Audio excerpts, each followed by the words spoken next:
see this? Cannot, right? I can just put it here on the floor, right? Yeah. Okay. Okay, here we go. Here we go. Yeah. Hi, this is Karis, and I'm super pumped up today. Are you? Yeah, she's high. Yes, as you can tell from my voice. Why? Tea. Yes, tea, bubble tea especially. I disapprove. No. You of all people cannot be drinking tea at this time. Yeah, right. Yes, that's true. That's true. Yeah. Yeah. So we are doing yet another episode. Ooh, and we have some really awesome people with us. But before we introduce them, right, we thought we would talk a little bit about some random thing that happened recently. Random. Oh, yes. Yes, about metaverse. I mean, we did an episode on crypto lah. And then we've been talking about NFT in our teams and all that. But Facebook also recently changed name to Metaverse. Too. Yeah. It's so confusing. A little bit. They're co-opting the word strategic. Yes. So I thought we should ask all our Gen Zs what you all guys think about Metaverse. The nameless two people at the table. Oh no, yes. sure. Yeah, but go ahead. Tell us what you think about the Metaverse. I think it's You may guess who is he from the voice. I think it was a horrible idea. Oh no! Boom! By the way, that was strong. Yesterday he just said like, it wasn't very good. Okay, now it's a horrible idea. Yeah, I watched a video on like it was 12 minutes straight of Mark Zuckerberg trying to explain the thing, and you're such a profound young person, such a profound 14-year-old. He watched Mark Zuckerberg for 12 minutes. Around there. Yeah. Okay. It may seem good like at the start, but later on it just gets worse and worse because nowadays social media is increasing a lot, and this can correlate to, I would say, depression in a way. Social media leading to like teens depression and I feel like we've confidence. indoctrinated this youth very well. Oh. I'm kidding. Go ahead. Yeah. Correlates with depression. Now, COVID period, we're all staying at home. And most of us, if this thing, when this thing comes out fully, I think most of us would try out, and most will also get addicted. So, okay. I mean, my thoughts are like, I'm not sure whether we can completely ignore social media. I feel like it will be here to stay kind of thing, and everyone will kind of definitely move online. I mean, I'm not sure whether it's good, but definitely it's interesting lah, the idea. But do you think people can actually live online in Yeah. that world? You think they will be able people to? people quit full-time jobs just to do this, like, Just to play gaming, games? yeah, and live in the metaverse But is kind that of the thing. majority though? It's still the minority, right? As of now, yeah, yes. I don't know whether when things get very integrated, people will start to be very into it. Yeah. So there's been a lot of news like recently JJ Lin also bought property. Oh my god. Y'all know JJ Lim used to be my senior. Like I know him personally. Wow. He probably doesn't remember me already, but like yeah. Ooh, yeah. So he bought a plot of land on the metaverse. Was like, oh wow. And Darius was telling me, say like, what can you do in the land? He'll charge people to tour the museum of True, JJ Lin. true. Yeah. But it's online. Yes. Yeah, so they log in. It's little like a meme. replica of like real world. Yeah, but that's the thing. I don't know whether people can live 24/7 in that world. You think can, man?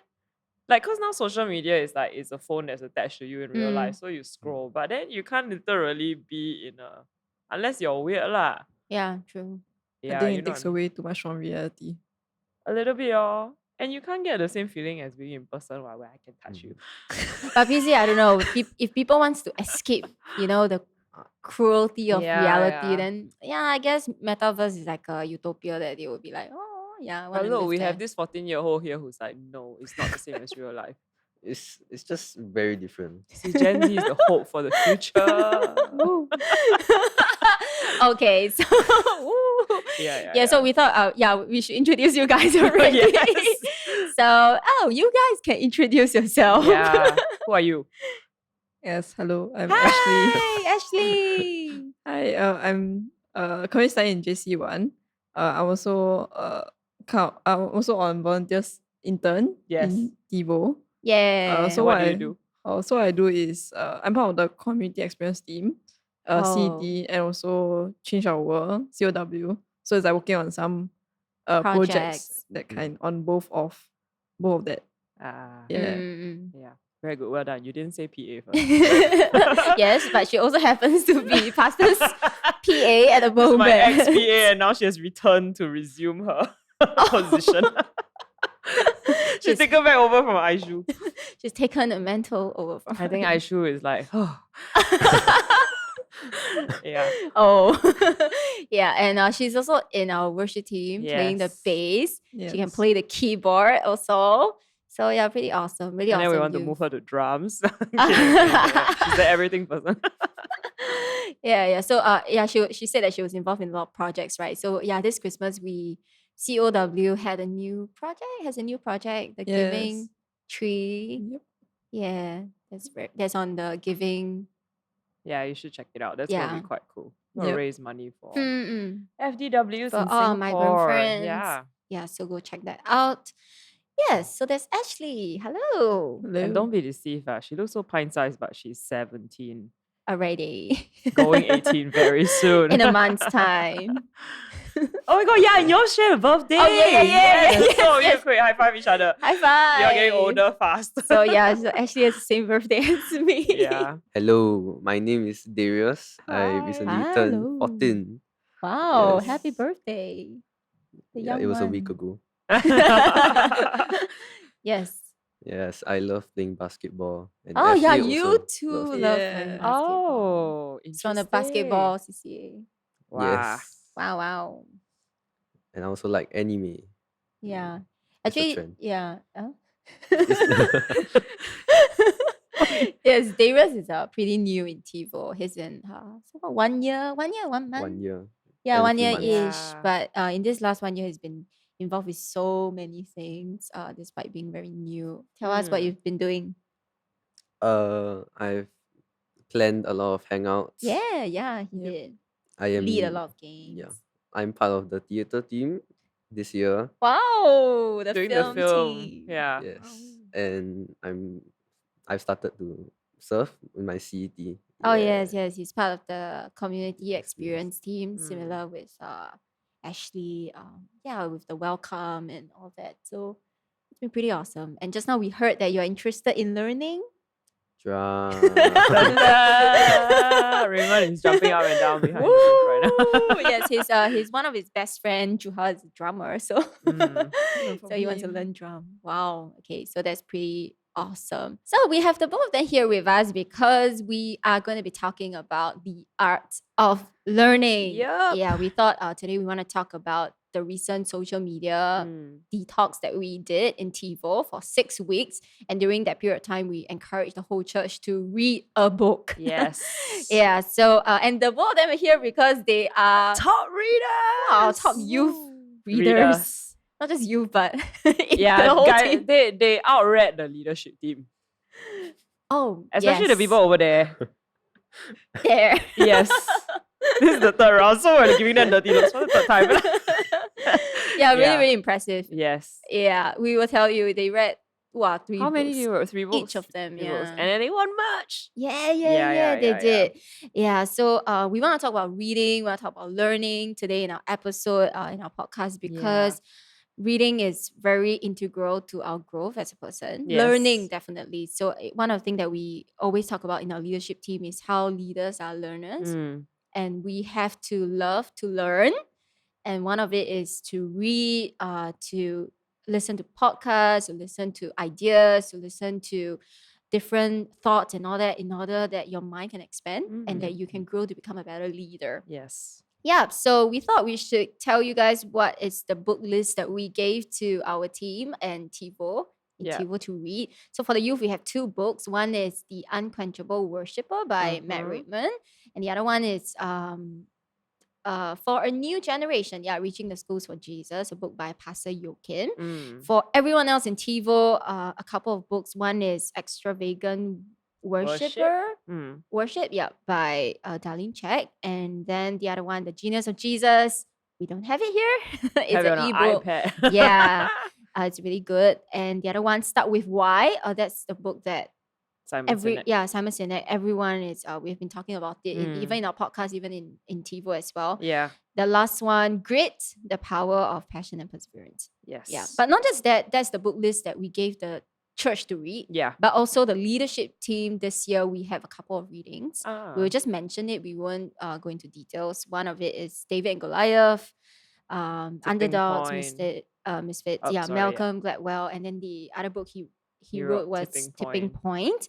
And then the last one is a book by Dr. Ramani, which is Don't You Know Who I Am? A book about narcissism and narcissists. I know it's Darius's first social media detox. How was that? It was very interesting. Yeah, it was harder than the 21-day fast that we had. No social No media harder food. than no food. Yes. And I feel a lot of times. Like clicking Yeah. in by accident. Yes. Without knowing, or knowingly. Or Just you wake up, right? Then it's like, okay, Automatic. my daily routine. oh, yeah. I know it's very hard for like a lot of them. I think all of them had different strategies of like Oh, really? of coping with it. Like for who's that? For Erwin, he will create this folder, then after he will put all his social media, and then he will hide the folder or something like that in order not to find it. Okay. Yeah. Yeah, I think like it's because like I kind of tried that also, but then Yeah. I just like end up making a routine to like scroll the back. I'm like almost clean to it. Oh, you just replaced it with another routine?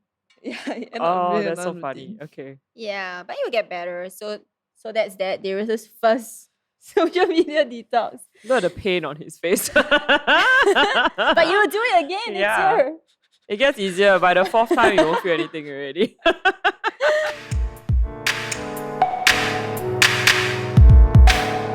We're going to start with the first book today. We probably labored the book to death already the past couple of months for sure. Because we're talking about identity, why, calling, everything. Alamak. Yeah.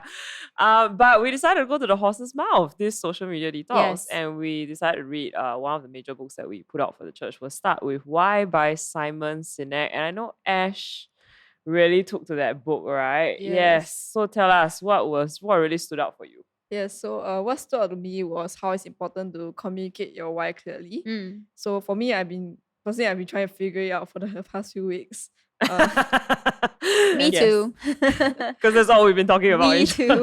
Yes. Yeah, so I think I kind of got an idea of what it is already. Cool. But I think in the process of it, I realized that it's important to use terms that are clear in order to communicate your why clearly. So in a sense, it's using terms that aren't too vague or aren't too abstract. Because when it's too like vague or too abstract, it can be hard for other people to understand. Yeah. Also hard for us to follow, huh? Yeah. So let's show you the question. So what's your why?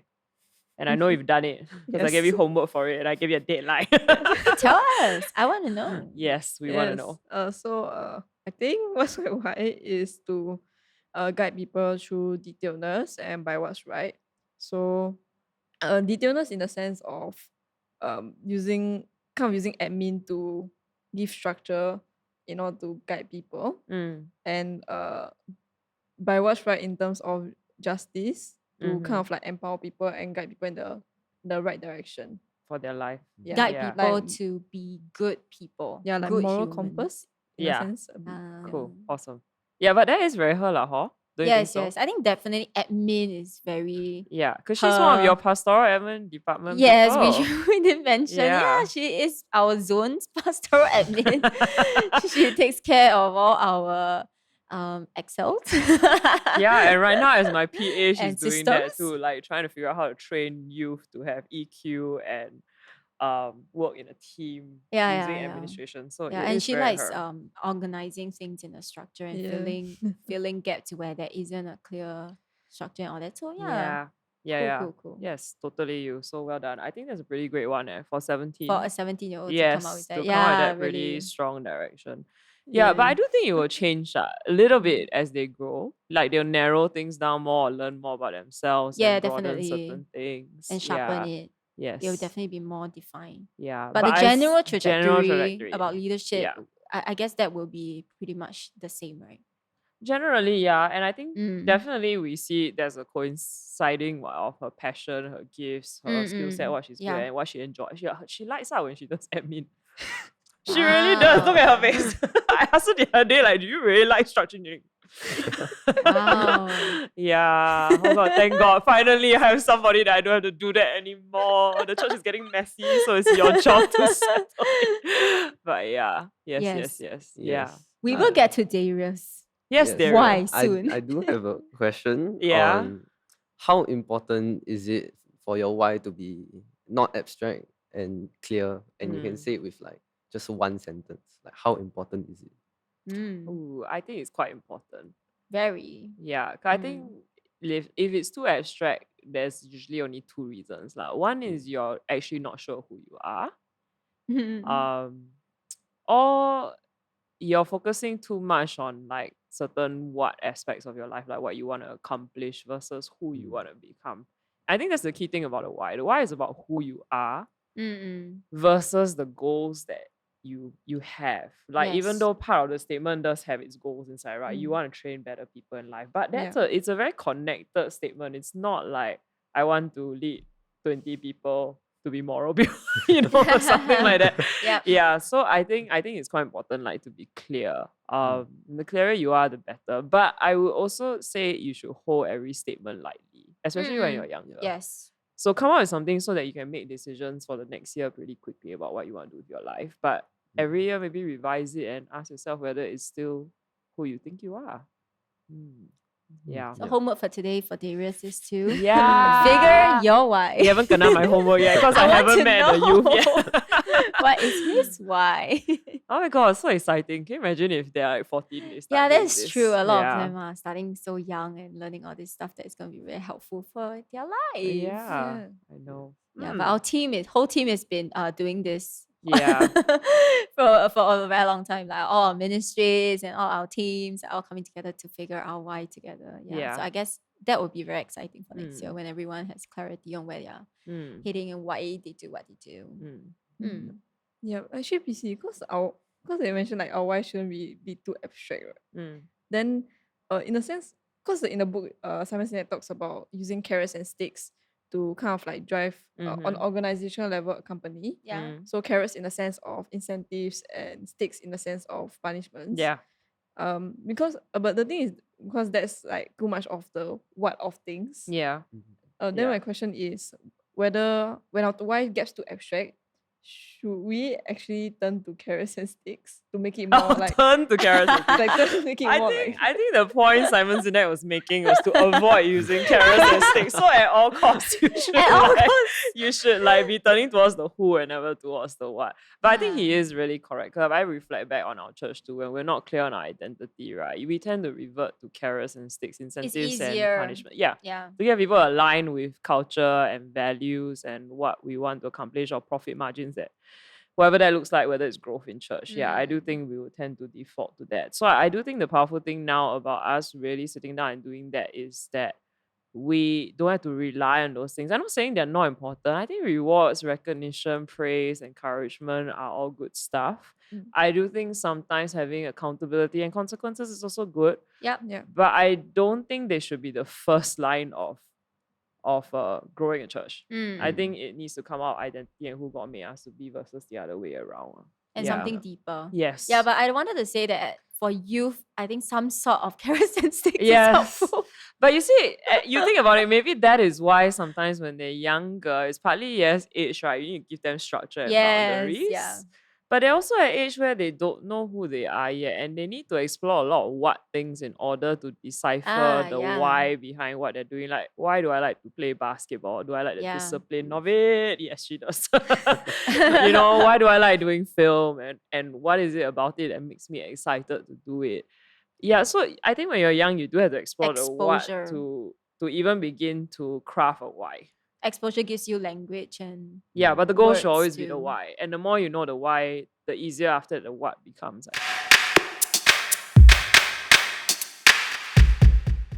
So that's our first book. Wow. Okay. Second one, it's Grit, The Power of Passion and Perseverance by Angela Duckworth. And she talks about how to be strong gritty Yeah. people overcome problems in your life. And yeah, so I actually read that book as well. How was that book? It was a really interesting book. They had very interesting analogies in the book as well. So there's one very specific one about an experiment about puppies. Oh, I didn't like reading about that. It was so cruel. Yeah, tell them what it was all about. Yeah, so basically what the experiment was about puppies. So there were puppies that were put into separate cages and they were given electric shocks at random times without warning. So in one of the cages, when the puppies, there was a panel inside one of the cages. So when the puppies pushed their nose against it, the electric shock will stop early. But in the other cage, there was nothing inside the cage. So Wait. So they were electrocuting puppies in a cage. yeah, Correct, right? yes. And then the puppies had to touch this plate to stop the electrocution. Yeah. Okay, got it. Yeah, then in the other cage, there wasn't any panel or anything. So they had to kind of like just see through the pain of it. Yeah. This was been done very long ago, right? think There's no way it's legal now in experimentation. Today's time and yeah, age, probably yeah. not. Okay, okay. Yeah. So what was the lesson derived from that experiment? Actually, the lesson comes a bit later because what happened with Sinek was that the next day, the puppies were all put together into one cage and there was a low wall in between. So like just imagine like a wall, a cage split into two and there's like a wall in between. So all the puppies were on one side. Then what happened was that they got electric shock. But those who had the panel earlier to push against, they kind of like know to like kind of jump over the wall because it's like a reaction for them to kind of do something. Oh, okay. Yeah, okay, then for the rest of the puppies, they kind of just like laid down there wherever they were. And gave up. Yeah, just like gave up. Even when they see their own friends jump Jump over. wall. Yeah, because they don't. Because really I didn't know that they were in the same cage, but yeah. Yeah, because they don't really have the exposure of like, oh, I actually can jump over the wall. Overcome it. They can stop the pain. Yeah, so the lesson from this was that is how like it's important to have hope to overcome circumstances, even though if like maybe you have failed previous times, because it's in that way that we can build perseverance, which is in other words. Yeah. Interesting. Yes. I was just wondering, like, because you need to get hope to overcome your situations. But what if, like, how do you build that hope up? Yes. How do you get that hope? Because it's quite common nowadays when you face challenges, like you lose hope. And how do you get that hope? I think there's a few ways to kind of like build that hope, to build greed. So one of the ways they talk about in the book was through deliberate practice. So what this is kind of like forming the habit to get better at something through doing something that we are passionate about. So like let's say like cause both of us like basketball, right?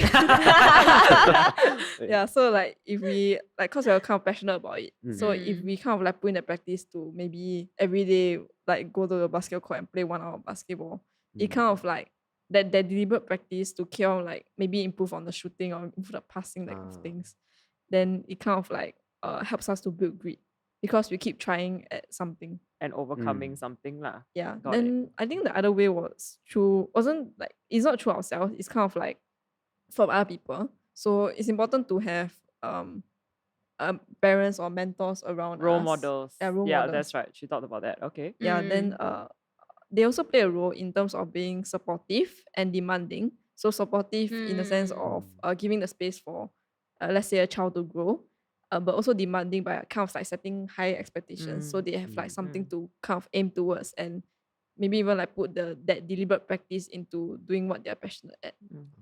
So having both expectations and having making space and being encouraging is very important to parent and to mentor well. Yeah, because I was also having that question that Darius is asking, which is like, what if I am the puppy who is in this terrible situation and I have not been given a chance to be in the cage where I have that panel, and I maybe I'll end up being like the puppy who will just surrender to the electric shock because I just don't know how to jump across. But it's interesting, it's funny because I would think that if they see their friends jump across that they would jump across. But they didn't. But they didn't. Yeah. Maybe I guess they don't really develop that reaction to things. Because like sometimes when we do things often enough, we get that muscle memory to like, okay, let's do it. But then I think for the puppies who didn't have the panel at the start, they didn't know that was a way, even though they saw people doing it. Yeah. Because they Yeah. are not the ones doing the overcoming. Like I feel like that plays out in youth's lives. I mean, youth that we work with, yeah. especially when we were like in Geylang Yeah. days, because I think a lot of the youth we met didn't even have choices, good Yep. choices in front of them to make, to overcome, to do well in school. And so no amount of putting them around people, like that's the logic one, a very old logic last time with social work was that to put poor students together with good students and then naturally they will overcome. But actually it doesn't play out to be the case. Like it only plays out to be the case if the students who don't have opportunities are given support and given demands personally. So I think it's the act of having the puppies had to have a panel to overcome in order for them to develop grit and resilience. Yeah. Yeah. Because we have a question which is like, how do you then always ensure that you have hope, and when you're approaching a struggle in your life that you probably have not overcome before, to be in that struggle and still have an overcomer mentality? But I think if you're referring to like right now, the COVID situation, it's very different, you see, because we've never encountered it before. It's very prolonged. It's not like a moment in time in a cage, where you get electrocuted and then you have a step. So I'm not sure it maps exactly, but I do think the principles still stand, right? I just think sometimes when you're in it, it can feel like you haven't overcome yet. Yeah. So you feel like there's something wrong with you. But actually, I think if you have all those other things in place, which is you're getting support from people, you're getting expectations of accountability, like, hey, you can do this, you can overcome, then I feel eventually you will cycle out lah, I feel. But of course, getting the help you need and depending on what is at that point of time that you're struggling with lah. But I don't think that I don't think in our community it's a challenging issue lah. Yeah, because we provide support, always have exposure, support. accountability. So I feel that inherently we do build that into our young people. But I do think that those who come from more challenging backgrounds, because I think sometimes it's a double-edged sword. One is they don't get the support they need from home. They also don't get demands made on them of their life. But when you come into our church, we encourage you, but we also make demands that yes, you might come from this background, but you can aspire to more. So I just think those kids need more support. Yeah. Than say all our kids who come from, he comes from a great home, come from pretty great home too. Yeah, where people have expected things of them than the basketball team. Yeah. Yeah. So how much is your childhood and your, like, okay, meaning to say that we are who we are today because of a product of like our environment and everything, right? But PC, if let's say I am in a disadvantaged kind of position growing up, then does that mean that I will be I have less grit? I think that depends from person to person, right? Because you can come from a disadvantaged home, but what if you have one great teacher that changes your life? Yeah. What if you come to church and you meet a mentor here that changes your life? Like, what if you by nature decided for some strange reason in your own mental capacity to decide that I'm not going to repeat my environment and I'm going to fight my way out of it? Because they are overcomers. So I'm not saying everybody is like that. I do think some of us genetically, maybe in our brain, we have certain predispositions. But I do think whatever the case is, like I think the building blocks are the same lah. Yeah. A personal decision, mentors, yeah. Yeah. And actually I have a question, right? Oh yes. So in the book, the author kind of talks about how when we are too unexposed to challenges, it can cause us to not have as much grit as compared to someone who may have gone through a lot of difficulties in life. Yeah, I agree. I mean, that's the basic like problem with life, right? People in life, right? Those who haven't gone through any difficulty, they are entitled and they are fragile. You know, but then of course if you have too much difficulties or so and you get beat down by too much by life, too broken, then it's also challenging. So I feel like we just have to flux between those two. But I do think we have to love discipline now. Yeah. Because I think discipline is actually the best way to get ahead in life, which is to love challenges and to, like Angela Duckworth says, right? Love to do hard things. And I think if you have that attitude, you do end up becoming quite a resilient and gritty person. Yeah. Yeah. Yeah. Oh, then in that case, like for those who, because it's important to face like kind of difficulties in life. But for those that maybe haven't really faced much difficulties in life, are there ways that we can kind of like Face go more difficulties. like maybe it's like very easygoing life and like never have to encounter a problem and never had exposure to it. Like Right, right. are Yeah. there ways that they can kind Yeah, of join a break free? CCA. Especially like the more disciplined CCAs are Basketball. sports, uniform group. It's true. No, I'm not saying that if you join library, you're not going to develop Yeah, yeah. discipline. Like, but I do think sports inherently, right, is more challenging. You're forced to overcome, endure, you know what I mean, train. Yeah. Yes. Same thing in uniform group, to take discipline and take harsh feedback and still Yeah. I can be confident and choose.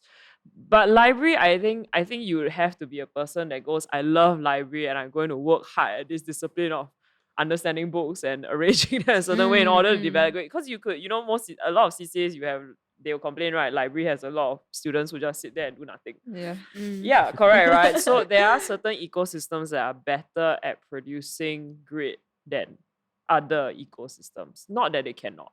Because that part, if you're motivated, then anywhere can be your furnace. Yeah. Yes. Yeah. You come to our church. Immediately you will have find lots one of hard discipline thing for you. We'll find lots of hard things for you to do. It's true. I think all of you who comes in, they will do something difficult. Yeah. Try things. But at the end of the day, you still have to convince them to love discipline. Yeah. Because we still get youth who come in, they take it for a little while because they're motivated to be important in church. But a lot of them sometimes also then run away from discipline, which is, I just want to have fun and I want to be lazy. Then you have to choose which is going to be your better nature. Yeah. Yeah.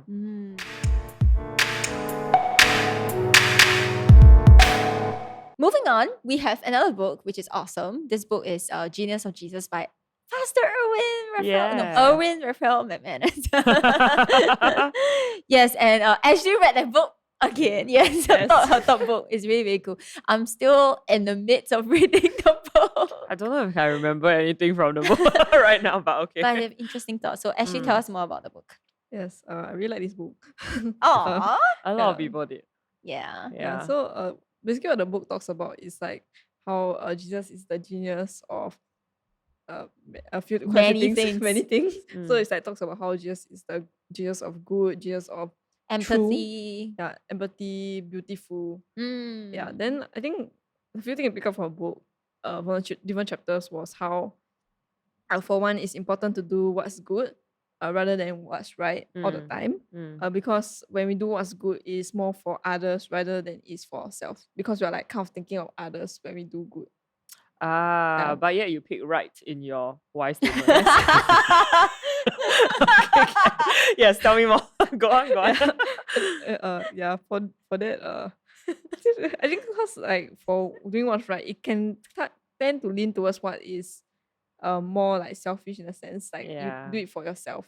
What you think is right. Yeah, I think for the why statement, it's more of like what is in a sense thinking of more of others. So that's where like the good part comes in. Understand. Something along like. So maybe you should change the word to good. I'm kidding. Go on. Yeah. So another thing that stood out to you in the book was the thing that he talked about truth. Yeah. The whole thing about truth and being true. Yeah. Right. So he was saying about how truth has two faces. The first phase is that truth is about accuracy, the accurate facts of that. But also the second part of it, second phase is that it's about intentions. It's about being true to someone else, being good to someone else. Yeah, I find it really interesting because like it can't, both of it is important in the sense of how there can't be truth without being true. For example, when we receive forgiveness, is the intention of like wanting to give back and forgive the person that is important, rather than just like, oh, because I got whether they did something right or wrong. Yeah, it's like a right or wrong answer kind of thing. Yeah. Okay. Actually, I do have a question on like Like, cause doing what's good or doing what's right, it can vary from different people depending on like their mindsets. Yep. So I wanted to ask, is there like a baseline on what is good and right? Yeah, I think we can just lean on what Pastor Estella taught on Sunday, Yeah. right? She came to TiVo and spoke on Shalom, the concept in the Old Testament. Yeah. And most of the time Christians think it's just about peace. Mm. But she brought it a whole new level, which was that it has a personal aspect and a social aspect, that Shalom is about wholeness for everyone, for Yep. ourselves personally and for Yes. the people around us. Yeah. So I think at the end of the day, right, it's really important. Like, I think just what Erwin McManus said too, like the fact of the matter is, all through human history, everybody's fighting over who is right and who is wrong. Yeah. But he's saying, while that is kind of important, because there are certain things that are more right than other things, that are better than other things, right? Yeah. But at the end of the day, it boils down to, you have to be true as a person to the other person that you are interacting with. So I think it's really important that we are good people to the people around us. And yeah lah. So I do think it is just, especially for your generation, like everybody, like all truths are equal. Everybody's experience is valid. That's the whole climate that you're in. But I do think that we know when someone's being unkind and mean and vindictive and abusive. We kind of know, right? And those behaviors are not acceptable. That means there is a right and a wrong. And there are better definitions and not as good definitions of certain things. Yeah. So I think the Shalom is a very unifying principle, which really, you should go to our TiVo podcast and listen to that, because it's a pretty powerful message. Yeah, because Shalom is not just about peace, like my own personal peace and what I think is good or right in my eyes. But Shalom is about like together, like everyone, wholeness for not just me, but me and everyone else. And that is God's definition for us. There is a common good where both the individual and the community and creation can thrive.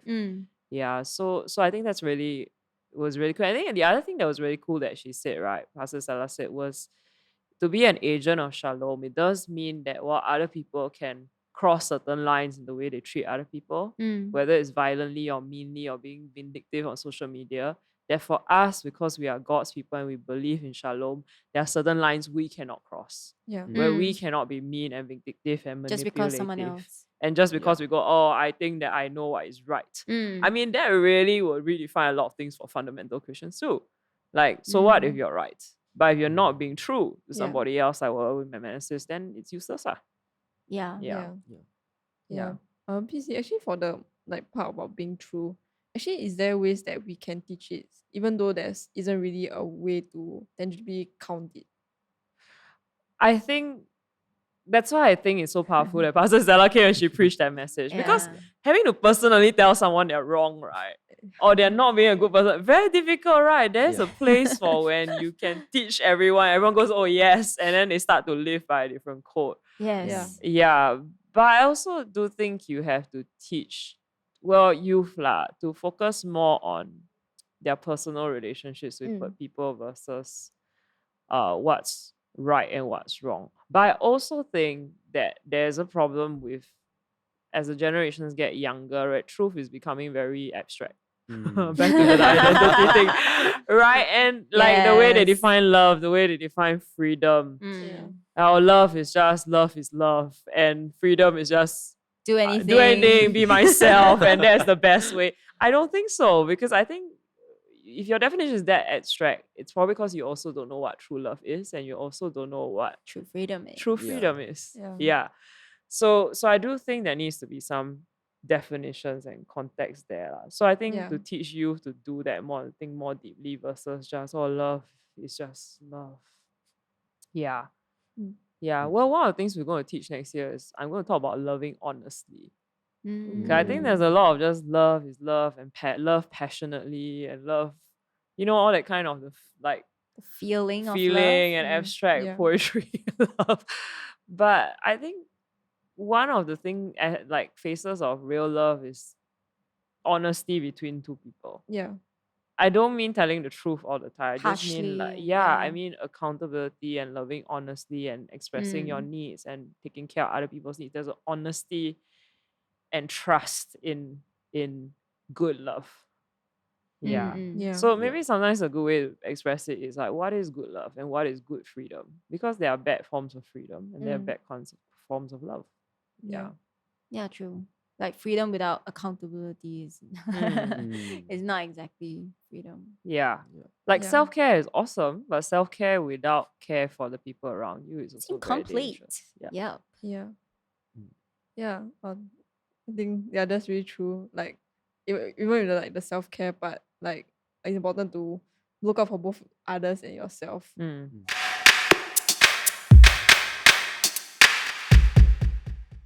Okay, yeah. So speaking of self-care, so there's this other book that me and Ashley read, which is The Ruthless Elimination of Hurry. Yeah. So staying emotionally healthy and spiritually alive in our current chaos by John Mark Comer. Yeah. Comer. Yes. Yeah. So basically, this book is about destroying about how hurry destroys our ability to concentrate Yes. and contemplate, rest, and also be healthy, both mentally and physically. Yeah, so it talked about 4 practices, which is silence and solitude, Sabbath, simplicity, and slowing down. Yep. So PC, how was this book for you? So actually I was planning a series. This is gonna be the January series, right? I was planning it, and then I just decided to read his book, and I was like, crap. Like, he's basically talking about everything that I want to talk about in January. So I don't know which is me and which is him anymore. Wow. Yeah, so you can look forward to that in Jan, guys. I thought it was pretty cool. I find him to be a very compelling writer. And we've been talking about this a lot, Sabbath, solitude, all the prayer stuff. And well, now Pastor Salah Shalom.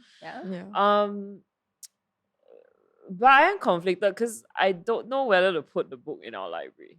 He writes very compelling. He's very funny. You're read, right? Yeah, and he's very funny. He's very up to date with his language. Very engaging. My only problem is he lands a little bit conservative for my liking in his theology. So yeah, actually I was going to pose this question to y'all, right? So there are all these books that I want to put in our bookstore for people to read and recommend for them to read. Yeah. But they're not all perfect authors. Number one, finding inclusive authors is very hard right now in terms of inclusive Christian authors, inclusive in their theology. It's very challenging. And then even when I lay out all the progressive authors and their books that I want to put in our bookstore for people to buy, right? I go, oh, white American, white American, white American, white American. I go, no Asian, no person of color, and I don't know whether to put it in. You know, because I want to create diversity in the way that our people read and hear from different points of view. So I'm being very deliberate now, like especially next year, I was searching out authors like that. But it's very tough. Like I don't know what to do. Like especially with John Mark Comer, I find a lot of his books are great for our youth because they are cool language. They are short books, not too lengthy. They're very clear. Very applicable. Then I don't know what do I do. Put the book there in the bookstore and say, by the way, here is my review of it. Like he's a really great author, but he lands a bit conservative. Like, please know that this is not Devo's theology. Like, what do I do? You know what I mean, right? Yeah. But very compelling. Like, I like this book because it breaks down Sabbath in a relatable way. Like, I can't give you Walter Brueggemann, which is Pastor Salazar. Neither can I give you Heschel because he's very chim theologically. So I don't know, what do y'all think? What should we do? I guess we can just explore all the different books lah. Like we just see what we think of them. I mean, either way we can still learn quite a lot. So yeah, it's at the end it's just all about learning. Yeah. And exploring new things. Yeah, I agree, you know. I actually do. I believe in breadth, and I think that was the best thing I got out of seminary education, which was they let us read every idea under the sun. They didn't say don't read this because it's a dangerous idea. But I also am mindful that in our community, I want to make sure that the people who identify in certain minority groups don't feel like we're not paying attention to them. But it's very tough to find good books. But can be done. I'm just looking very hard for them right now in the moment. Yeah. Maybe cannot read in isolation, I don't know. Yeah. Maybe have to read along with Yeah, but I'm really Others. thinking maybe putting text, it sounds silly, but maybe putting like book Disclaimer. reviews so that they know how the leaders feel about the book. Yeah. So that they know where we're coming from versus nothing is said. And Yeah, then true. relationally, we're not taking care of Yeah, their yeah. feelings. Like what you Yeah. said, truth needs to be personal. And Yeah. honest. Yep. Mm. Yes. Yeah, I think PC like what you say about like needing to read like with other people. Mm. And that's really important. Like I think with people like example come to Tivo, at that they'll read a book, they kind of like pick up the values along the way that they know like this is Tivo, this isn't really Tivo. And then they can ask questions like of things that I'm really sure about. Yeah. Yeah lah, but nowadays social media culture or like just social justice culture is very sensy. Everything is politically wrong to say or don't say, that kind of thing, which I have a problem with because I feel it cuts off learning too. If you don't know what another person is thinking, Can't engage. how do you engage with Yep. them and try to even change their mind or know where they're coming from versus just scolding them? Yep. So Yes. we gotta figure out a way lah. But yeah, he's a great writer, I have to say, but I don't know what to do about that. I mean, just look at our stack of books here. White. Oh no, lah, tipping point. You know, Malcolm Gladwell is half Jamaican. Yeah. He's mixed, but he looks white.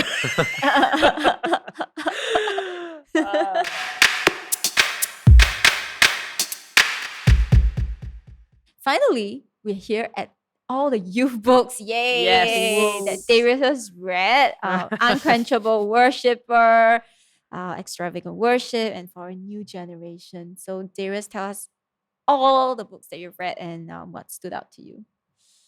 Okay, starting with For a New Generation, I felt like this book was I love the book.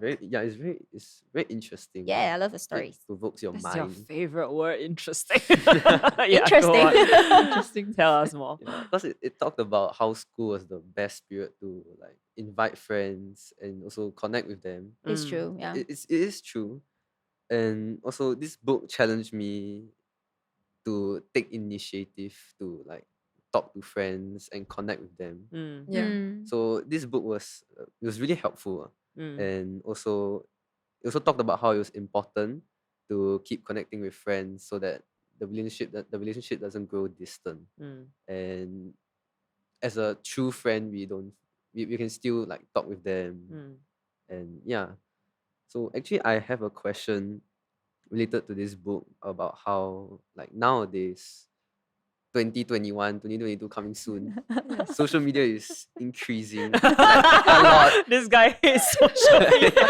Social reality. Go on. Like it's increasing. Then teenagers are, I would say, growing more toxic and judgmental, like in their everyday lives. Not all, but most. Okay. Yeah. I wanna ask, how can we still gain the courage to like do the big giveaways, like our happiness giveaway? How can we not feel so awkward and scared? Yeah. This is like a segue into the other book that the leaders are reading, Narcissism. A little bit. No, but it's true. I do think social media is creating a more toxic, judgmental culture, which is getting very hard to not lean into, right? Especially for youth. I mean, you want to belong and you want to feel part of the group. And so even youth who are actually innately kind, they would do things like that because they think, oh, that's how I'm supposed to behave. I must call out people. I must tear people down on social media. Yeah, I get what you mean. So do you feel that it's starting to translate into real life? Which is because you're talking about giveaways and we're talking about in person already, right? So you feel it's translating into like they're very judgy, comparative, critical. Yeah, even people around me, like my classmates or people at school, I can see that they are sort of changing, like to be more toxic in a way. You are very observant and profound as a youth. Yes. Like my advice would be probably, well, the general principles I think still stand. I just think now it just can feel a bit more challenging in certain circles, which is, I think, number one, I do think actually innately inside, people put out all their bravado, right? But I think people all want love. Yeah. And they want to be empathized with, right? We always say this, right? We have more, we want more empathy than we have the ability to give sometimes. So innately, all of us wants to be loved. Everyone wants to be cared about. So I think inside it's there. Even if they pretend in front of you, wow, your giveaway so lousy, you know, they pretend, right? Yeah. But I also do think sometimes because the pattern is so ingrained in certain cultures in certain schools, then you have to be very smart about the way you go in. So don't love them just the way you want to be loved. Love them the way that they will be open to being loved. Yeah. So, and if there are a lot of layers of they're very guarded, like or they want to be more cool, then okay lah. Then your first giveaway will be more cool. And then when they open their heart, hey man, you very cool. Thanks for doing that. You know, and then the guy is down. Then you go in with something even deeper and more loving and more warm, and then they're more open to you already as a person. So in a sense, just maybe one extra step of winning people over, which is put a little bit of how do they want to be loved and what is going to be effective love in that context of. Yeah, because even in your time, certain schools are more cool. Yeah, true. Certain culture of the school. Yeah, like PHS used to love stupid gifts, right? Yeah. Like we will give out carrot. Yeah, we gave out carrot, mealworms. You know, random like one carrot stick or like one carrot. You know, like silly things like that. Last time in my school also SCGS, we are at school, but there's this thing of like you give a lollipop, wow, you win already. But if you do silly gifts that are funny, they laugh. Like if I wrap a toilet paper roll for my friend for their birthday as a joke lah, not the only gift, but they find it very funny and they warm up because they feel loved by the humor of it. So, but certain schools like last time, I don't know, like Cat High. Oh yeah. You have to give more cool things. Like you cannot write them a card. Cat High boys, they'll laugh you out of the school. Because for them it's like they got very toxic masculinity thing going on at school lah. So they feel like hey, not cool to like cards. Even if got some of them like it, they cannot, they will pretend they don't. So you just have to be smart about what's going to work for your school. And what's going to move them closer to feeling kindness. Yeah. So for next year, you just got to think that way, in that logic. And I guess another element that's good is fun is always a good measure. Yeah, I think all youth love fun and love I'm like meaning things that brings joy and fun. So I guess putting that with love would be effective too. Yeah. To do it in a fun way. Yeah. Then Darius, you cannot run away from social media lah. Unfortunately, because that's the language of your generation. Yeah. They want to see fun on TikTok. They want to see stuff. I think the tricky thing is, so you know this about your generation, they will follow you if you're an influencer or whatever. But how do you do that without yourself getting lost in that ego of it? If you can do that, then you're a very powerful agent of change because you're taking that tool that can be used for a lot of bad and turning it to good. But the tricky thing is if you're immersed in it too long, you can start to, it's all about your ego versus actually trying to love somebody, right? Yeah. So that's the challenge for you guys, I think. Yep. As compared to our generation. Yes. I feel every generation has your own challenge. Yeah. But you're also very nuanced thinkers. Yep, Just think about the things that you're answering now. I think that you're equipped to live in that. That messy world. I think. Yeah. Yes. Yeah. I think there's, even for you, you're a funny person. It's fine one. You can connect with people one. Is he a funny person? Yeah, he's quite a funny person. When he lead games, he's actually really, really engaging. He's so shy right now. Because I haven't like really interacted with him a lot also. So it'll be interesting to see him. Yeah. Cool. Yeah. Yes. Okay, so yes, very good. Moving on.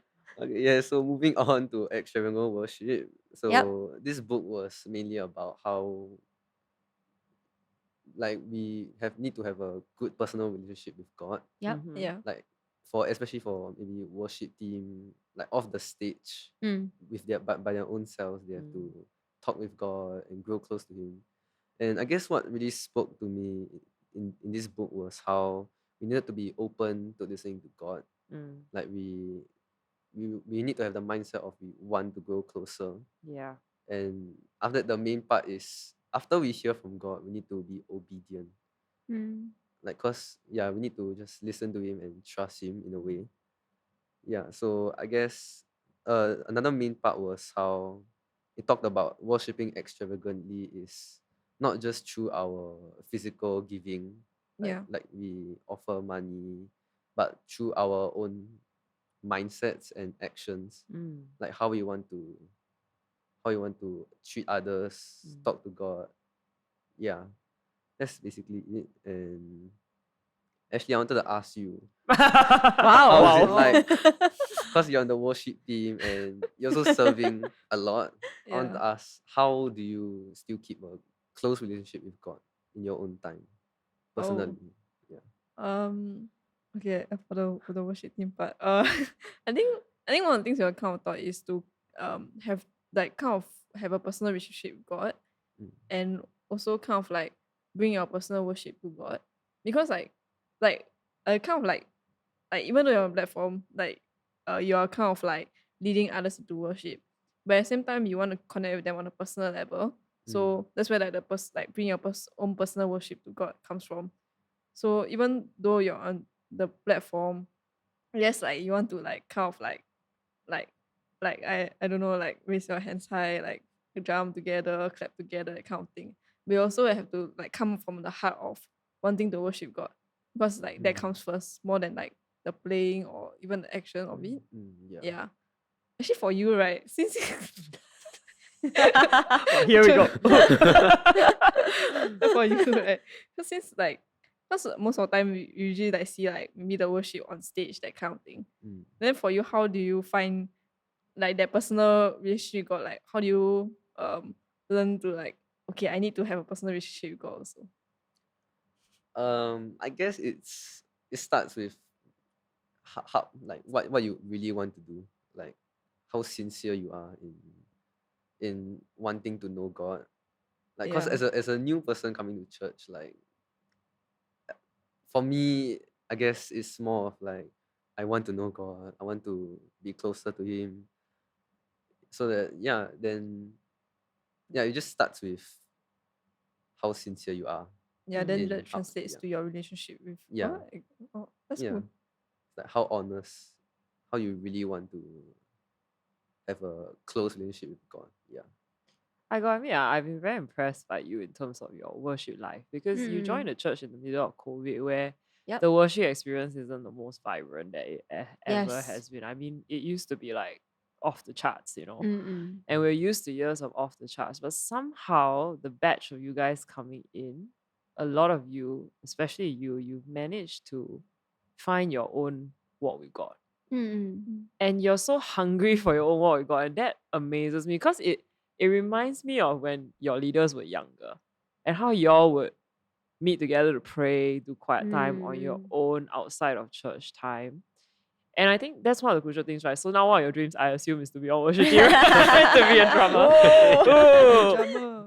Yeah, we always say like your worship life off the platform is the most important thing, because if it's non-existent off the platform, it won't be existent on the stage. Yeah.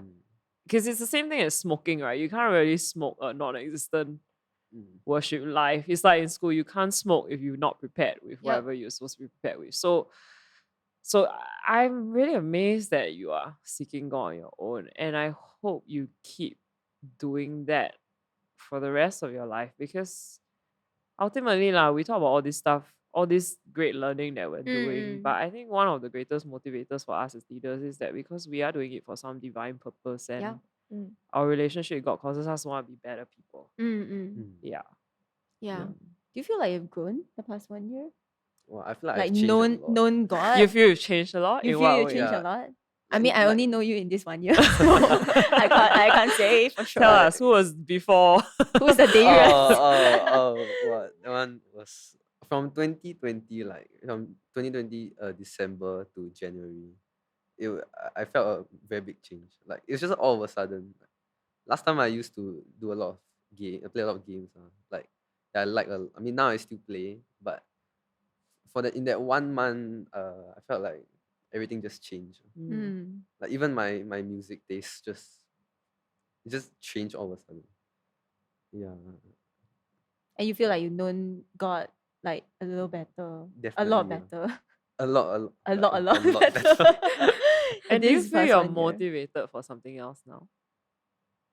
I guess now I'm still young, so yeah, I feel very motivated for what comes next.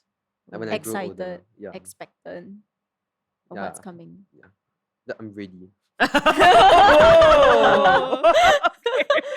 Wow, that's Okay, you said it. Edwin, paging Edwin. yeah, I really Cool. do feel like you changed a lot also in the Yeah. beginning from when I first known you until like maybe now. Yeah.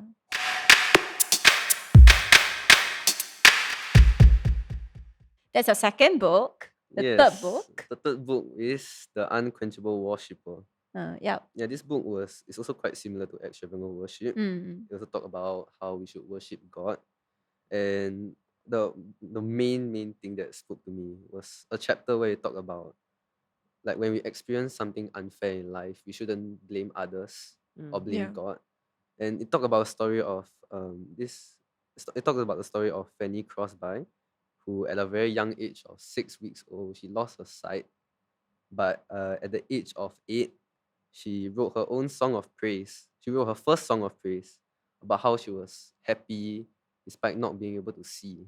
Yeah. And she never complained at all. And she later went on to write around 8,000 songs of praise. And she said she has always kept the feeling of content in her heart. Mm. So this was really inspiring because, especially during this COVID season, like we all tend to, we need to find someone to blame. And I guess sometimes we may turn to blaming God. So I wanted to ask, how can we stop ourselves from blaming others or blaming God? Like when we face something tough in life or any challenges. Okay, you want to take the question?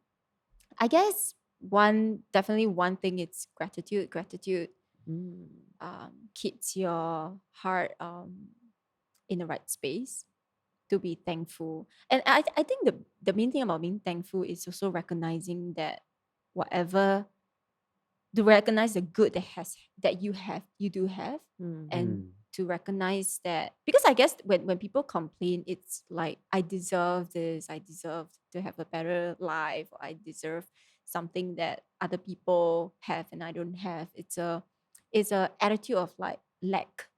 I don't have enough.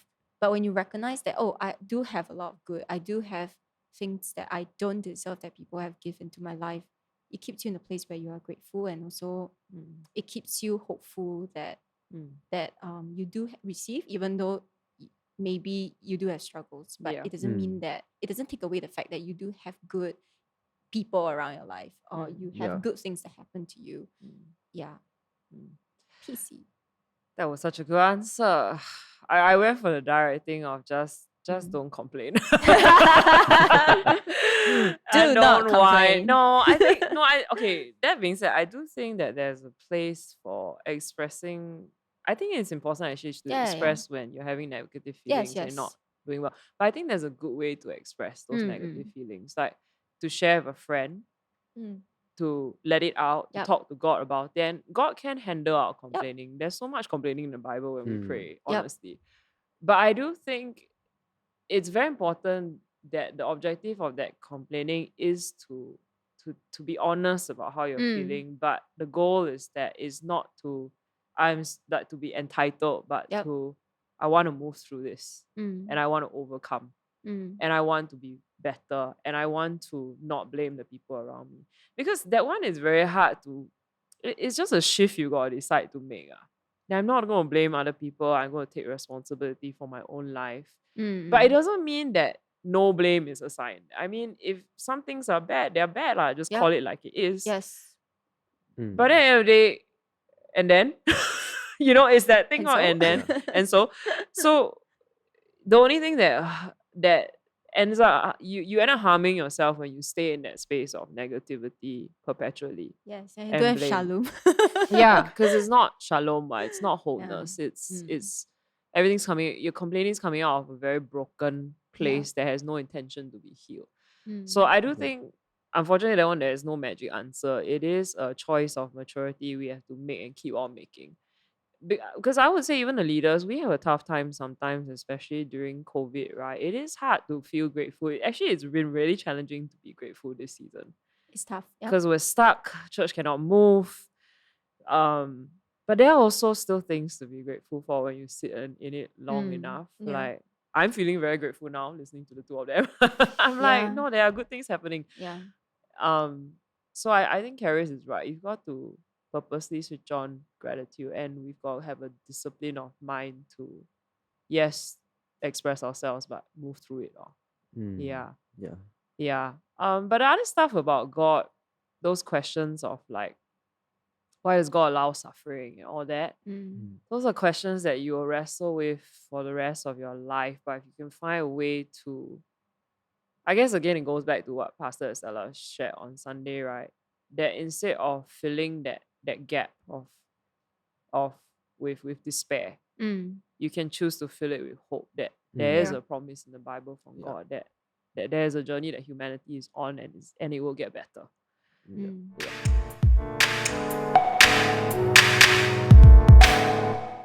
Okay, guys, so thanks for coming down to record this EP with us. It was really a lot of fun having you. Yes. Yeah, Yeah. really enjoyed your company and all the insights you guys gave Yeah. us. Yeah. So I thought I round out today, right, by talking about why we're doing this podcast. Because we wanted you to hear the reading they've been doing, the thinking that the two of them Yeah. have been doing, and the great questions that they have to ask. Because that really encompasses a live demonstration of the art of learning. Yeah. Right?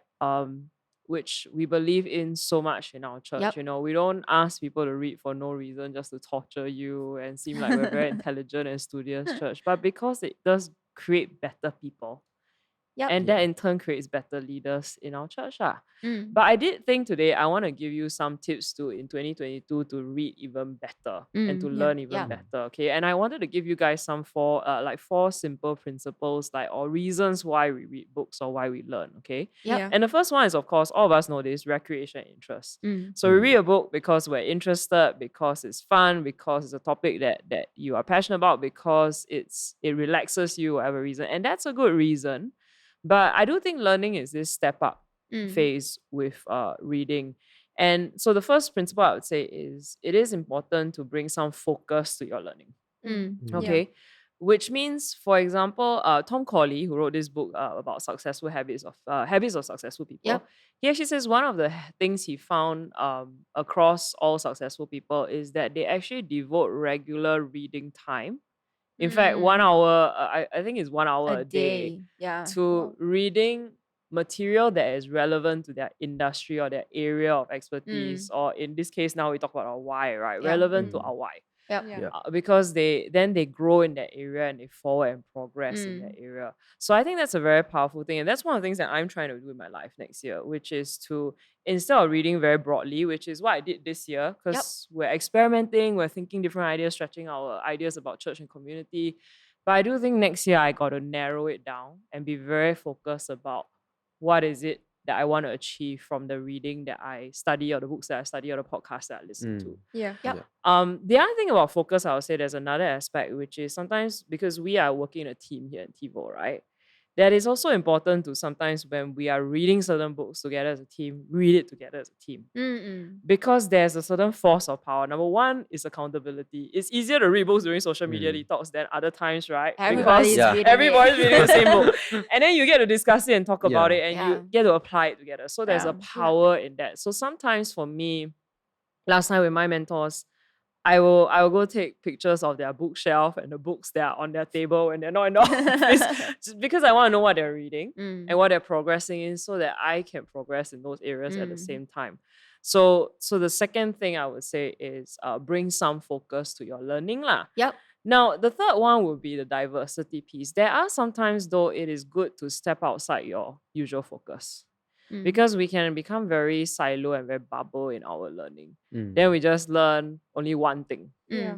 And then the other parts of our life kind of suffer. Or especially with social justice, you can think that you're doing the right thing. Yeah.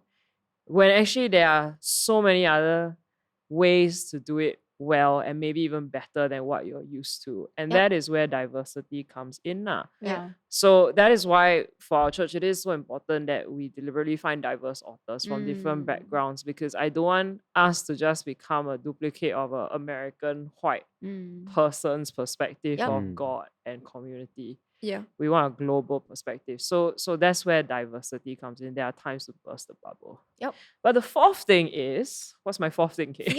Feeling. Oh yeah, okay. So one very interesting piece I want to add to the conversation. And that is sometimes we read books to create a feeling in our life. Yeah. If we need faith at that point of time, to grow our faith at that point of time. If we need solutions and intellect at that point of time, to grow our intellect at that point of time. So there have been times I'm very heady with the kind of books I like to read. So I'll read a lot of leadership, brain stuff. And what can happen is you accumulate a lot of knowledge, right? But you can actually feel your faith diminishing a little bit because you're too cerebral. And then you're asking so many questions to the point that you're like, wow, what is God? What is spirituality? And then you get really like, yeah. And those are the times where I choose to, okay, now it's time to read a book where the author is in love with God, which is why we threw in the genius of Jesus. We want our people to fall in love with Jesus again, instead of just all the heady things we've been talking about in church, or social justice and suffering in the world. So you can use it to direct your feelings. So like what you said, right, when you're very down, sometimes the way to go is not to read more books on existential crisis. Who is God? And why is there human suffering? And like, human nature. And that could be a time to read something like Unquenchable Worshipper and Extravagant Worship, and to fall in love with God again. So sometimes you need to use your reading and your learning and your podcasting to direct your feelings. If you listen to too many things that kind of take you in not the direction that you want to go, then it's time to flip it up. Yeah. Does that make sense? Yes. So PC, what are some books that we're reading in the coming year? Oh, okay. So there are 3 that I've 80% shortlisted for next year for the church. Actually, right now it's quite stressful. I'm like trying to catch up on a lot of books, like to make sure that I know enough of the book before I recommend the book. But the first one definitely is Generations S. It's How God's New book, which is awesome, amazing. I mean, they are the global standard of a great youth church. So if you liked Pastor Joakim's book, you're going to love that book for sure. Yeah, because next year our focus is going to be youth. So focus piece. Youth is going to be the major, most important thing we grow in church next year. And so Generations S is probably going to be the first book of the year. The second book, I would say, well, I'm not sure whether this will come second or third, is Impact Players by Liz Wiseman. And it talks about just great leadership and making an impact in an organization, community. I'm doing some of it right now with the leaders in training, and so far it's been pretty good, hey? Yeah, so that might be the leadership book for next year. The God book for next year might be John Mark Comer. I don't know how he likes his name pronounced, but God Has a Name. And basically he takes the I am who I am, I will be who I will be, and he elaborates on God's name this whole book. So I was thinking actually that might be a good one to re-emphasize. Like recently we launched our new identity statement as a church. Change our world, humanity, culture, the future. Start with us. But okay, the other thing that we talk about is our theology behind the evolution, the I am who I am statement. So that's the third book currently. Other books that I would recommend but haven't put on the book list yet will be Falling Upward with Richard Rohr. That's a good devotion one. I think later in the year it's a good one to fall asleep to. Wholehearted Faith, Rachel Held Evans. She actually died before finishing this book. And her one of her best friends, Jeff Chu, who's a theologian, a gay theologian, helped finish the book. So it'll be an interesting one, I think. Other ones I would say are Atomic Habits by James Clear, because another thing we're going to work on for the leadership team is habit stacking next year. And a new author, this one shout out the Singapore pride, man. Ruchika Toshan, who's an Indian Singaporean, has now made it big in the US. She's on on a Brene podcast. Brown's podcast doing amazing social justice work. Wow. So she wrote a book called The Diversity Advantage, and there's a new book coming out, Inclusion on Purpose, an intersectional approach to creating a culture of belonging at work. Wow. I'm about to read those next year. So we'll see if that goes well. That's definitely appearing on our bookstore. Singaporean Wow. and woman of Very color. impressive. Yeah. Yes. Yes. So if you're listening in, go pick up these books. Yeah, go and pick it up and read and learn and grow and lead better in your life. And I guess that's all we have. So thanks, today. guys. Darius, Ashley. Yeah, so good to have you guys on. So like the podcast, share with a friend, and we'll see you in our final episode next week. Yes. Bye. Bye, everyone. Bye. Oh my god, that was wow.